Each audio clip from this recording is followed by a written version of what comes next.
Do we really breathe in all that dust? This is why it's important to breathe through your nose, not your mouth. Wow, there's a lot of dust just flying around.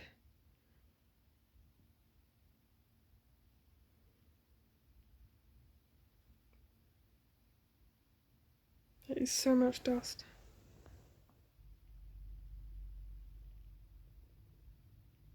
I can't believe I'm breathing all that in. There's actually more that the camera's not picking up.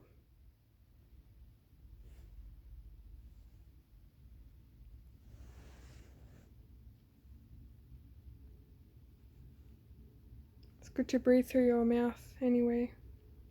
I mean, nose. If you breathe through your mouth, it like gives you a double chin.